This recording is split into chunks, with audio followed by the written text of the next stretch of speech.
Last Tuesday nga, June 25, lumabas kami para kumain dahil birthday ng mama ko. Bago pa man ang birthday ni mama, nagtanong na ako sa kanila kung saan nila gustong kumain. Gusto nga raw ni mama mag-sangyupsal, ganun din yung mga kasama ko. Pero ang asawa ko gusto niya daw mag-Jerry's Grill. Pero sorry, hindi ikaw ang may birthday kaya hindi ikaw ang masusunod. Char.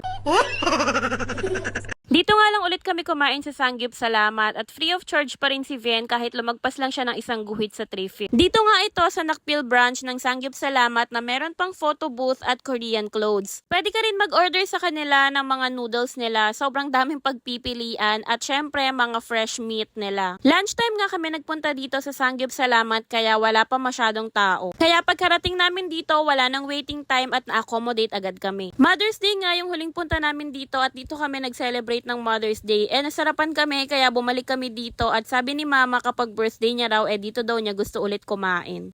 Kami lang din naman yung kumain sa labas, sina mama, yung tita ko at yung mga pinsan ko. Nung una nga pinapipili ko pa si mama kung kakain sa labas o bibilan ko siya ng cellphone kasi nagre-request nga sa akin si mama ng cellphone dahil nga sira na nga raw yung screen ng cellphone niya. Kaso pinili niya kain na lang daw, ang sabi niya pagtsatsagaan na lang daw muna niya yung cellphone niya. O diba, food is life.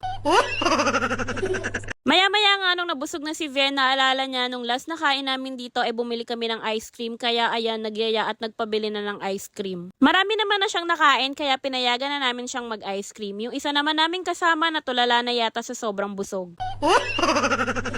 Nung mga oras na nga to, medyo nagpanik kami dahil yung apoy ng griller tumataas na. Pero sabi nga, don't panic, it's organic. Char. Eto ring isa naming kasama, mukhang busog na, natutulala na rin.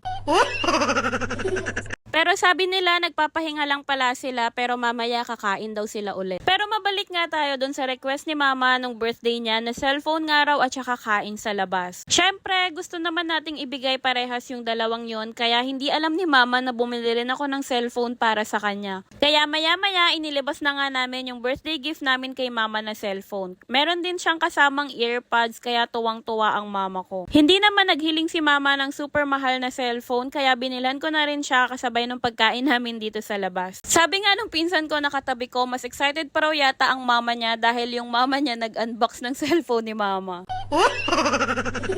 Mukha namang masaya si mama sa bago niyang cellphone dahil napuyat siya nung gabing yan. Char.